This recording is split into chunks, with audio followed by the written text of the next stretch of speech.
Eu sou Beth Gravina, estou aqui para dar continuidade à leitura do livro Como a Igreja Católica Construiu a Civilização Ocidental, de Thomas E. Woods Jr.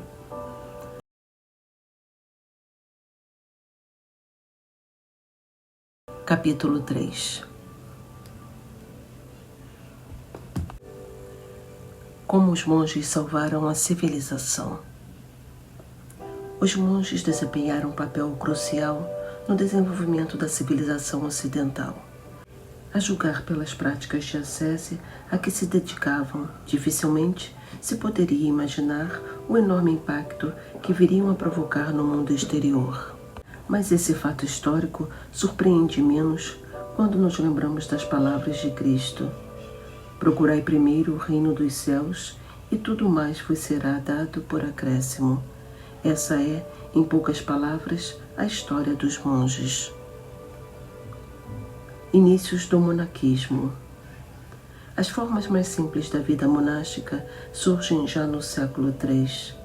Encontramos-las em São Paulo e de Tebas e no mais popularmente conhecido Santo Antão do Egito, também conhecido por Santo Antão do Deserto, que viveu entre os meados do século III e os do IV, e se fez eremita, retirando-se para os desertos do Egito em busca da sua perfeição espiritual pessoal, o que não impediu que o seu grande exemplo tivesse levado milhares a juntar-se a ele. A vida dos eremitas tinha por característica que se retiravam para um lugar remoto e solitário a fim de poderem renunciar às coisas mundanas e concentrar-se intensamente na sua vida espiritual. Viviam sozinhos ou em grupos de 2 ou 3, habitavam em cavernas ou em cabanas simples e sustentavam-se com o que pudessem produzir nos seus pequenos campos ou com trabalhos como o fabrico manual de cestos. A ausência de uma autoridade que dirigisse o seu regime espiritual levou alguns deles a observar práticas espirituais e penitenciais pouco comuns. De acordo com Philip Hughes, um competente historiador da Igreja, havia eremitas que mal comiam ou dormiam e outros que permaneciam imóveis por semanas a fio ou se fechavam em tumbas e lá permaneciam durante anos, recebendo apenas um mínimo de comida através de fendas na parede. O monaquismo cenobítico, monges que passaram a viver juntos no mosteiro, com o qual estamos mais familiarizados, desenvolveu-se, em parte, como uma reação contra a vida dos eremitas e em reconhecimento de que os homens devem viver em comunidade. Essa foi a posição de São Basílio o Grande, que desempenhou um papel importante no desenvolvimento do monaquismo oriental. Não obstante, a vida eremítica nunca desapareceu completamente. 1000 anos depois de São Paulo de Tebas, um eremita foi eleito Papa com o nome de Celestino V. O monaquismo oriental influenciou o Ocidente de muitas maneiras, através das viagens de Santo Atanásio, por exemplo, e dos escritos de João Cassiano, um homem do Ocidente que conhecia bem as práticas orientais. Mas o monaquismo ocidental deve muito mais a um dos seus próprios monges, São Bento de Núrcia. São Bento estabeleceu 12 pequenas comunidades de monges em Subiaco, a 38 milhas de Roma, e depois, 50 milhas ao sul, foi fundar Monte Cassino, o grande mosteiro pelo qual é lembrado. Foi aqui, por volta do ano de 529, que compôs a famosa regra de São Bento, cuja excelência se reflete no fato de ter sido universalmente adotada em toda a Europa Ocidental nos séculos posteriores. A moderação dessa regra, assim como a sua estrutura e ordem, facilitou a sua difusão pela Europa, contrariamente aos mosteiros irlandeses, que eram conhecidos pelas suas severas privações, mas que, apesar disso, atraíram um considerável número de homens. Os mosteiros beneditinos asseguravam aos seus monges alimentação e descanso adequados, ainda que durante os tempos penitenciais o regime pudesse tornar-se mais austero. O monge beneditino típico vivia num nível material comparável ao dos camponeses italianos da época. Cada mosteiro beneditino era independente de todos os outros e tinha um abade que cuidava dos assuntos da casa e da boa ordem. Anteriormente, os monges tinham a liberdade de perambular de um lugar para outro, mas São Bento concedeu um estilo de vida monástico em que cada um permanecia fixo no seu próprio mosteiro.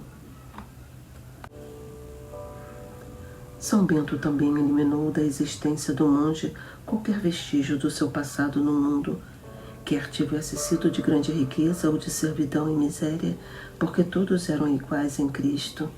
O abade beneditino não deve fazer distinção entre as pessoas do mosteiro.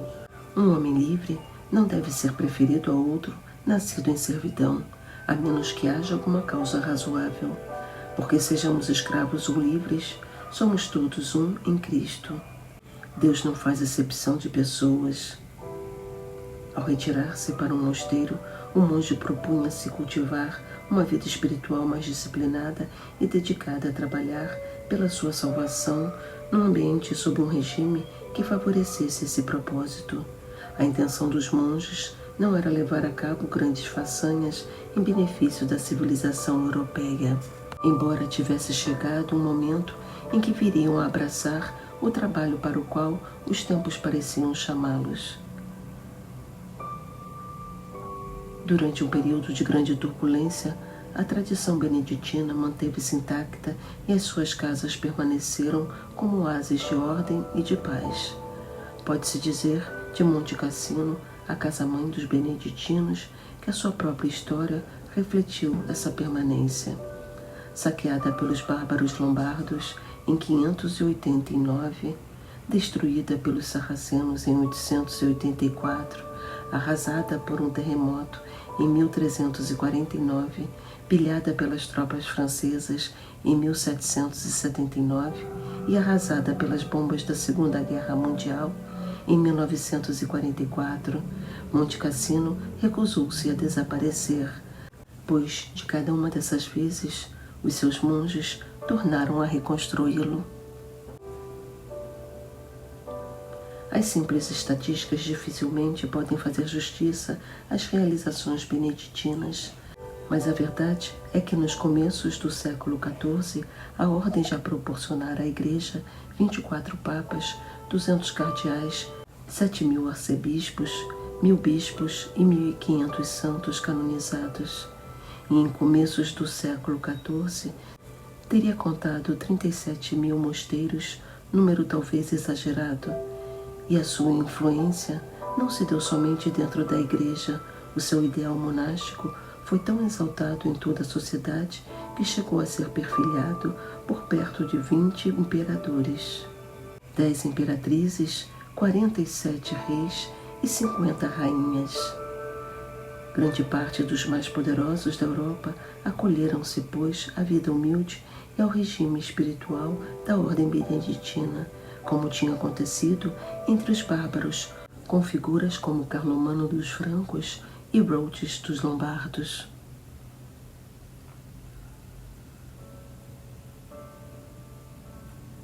As artes práticas.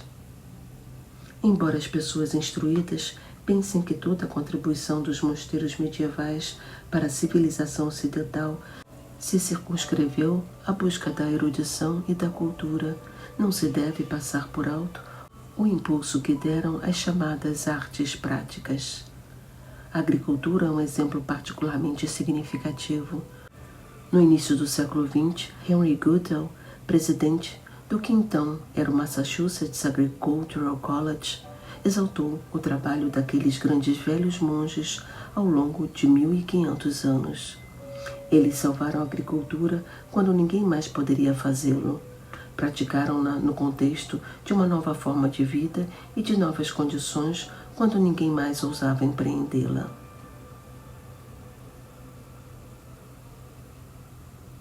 É expressivo o testemunho de outro especialista. Devemos aos monges a recuperação agrícola de grande parte da Europa. Outro acrescenta ainda: em qualquer lugar em que estiveram, converteram terra bravia em campos cultivados. Dedicaram-se à criação de gado e à agricultura, trabalharam com as suas próprias mãos, drenaram pântanos e desmataram florestas.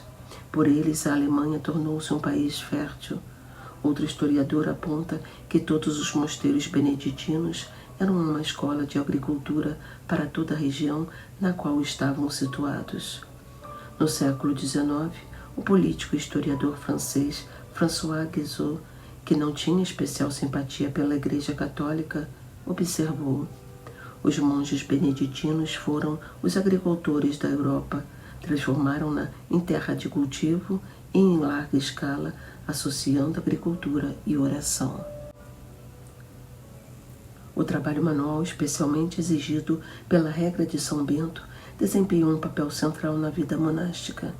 Ainda que a regra fosse conhecida pela sua moderação e pela aversão a penitências exageradas, os monges abraçavam com gosto as tarefas mais difíceis e menos atraentes, porque as encaravam como canais da graça e oportunidades de mortificar a carne. Isso era bem evidente no trabalho de mondar e preparar a terra.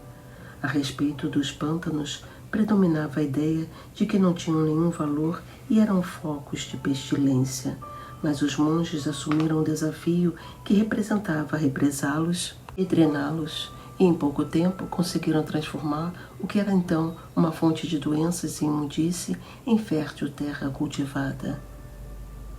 Montalembert, o grande historiador dos monges do século XIX, rendeu-lhes homenagem pelo grande trabalho agrícola que empreenderam. É impossível esquecer, escreveu, como souberam aproveitar tão vastas terras incultas e desabitadas, 1/5 de todo o território da Inglaterra, cobertas de florestas e cercadas de pântanos. Essas eram, com efeito, as características da maior parte das terras que os monges ocupavam, em parte por serem lugares mais retirados e inacessíveis, o que favorecia a vida em solidão, e em parte por serem terras que os doadores leigos lhes ofereciam mais facilmente. Ao desmatarem as florestas para destiná-los ao cultivo e habitação, tinham o cuidado de plantar árvores e de conservar as matas dentro do possível.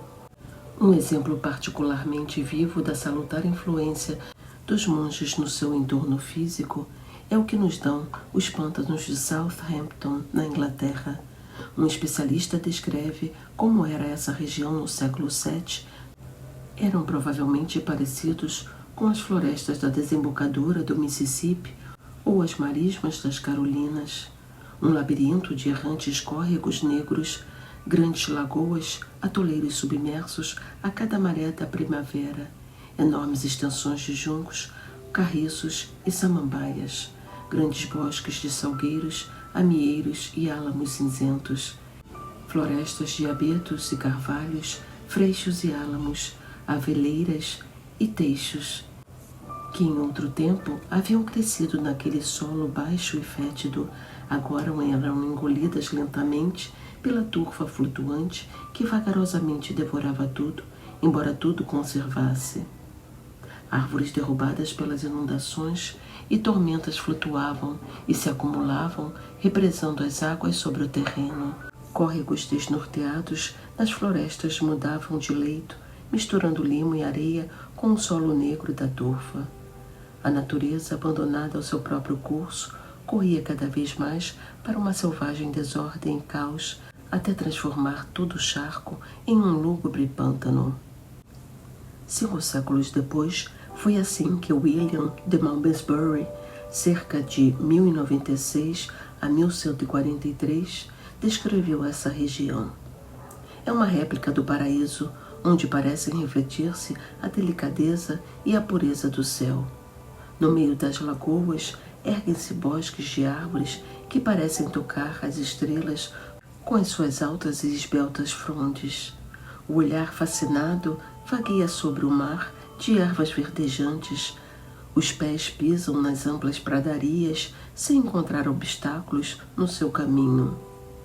Até onde a vista alcança, nenhum palmo de terra está por cultivar. Aqui o solo é escondido pelas árvores frutíferas, acolá pelas vinhas estendidas sobre o chão, ou puxadas para o alto sobre caramanchões. Natureza e arte rivalizam, uma suprindo tudo o que a outra esqueceu de produzir. Ó profunda e amável solidão, foste dada por Deus aos monges para que a sua vida mortal pudesse aproximá-los diariamente do céu.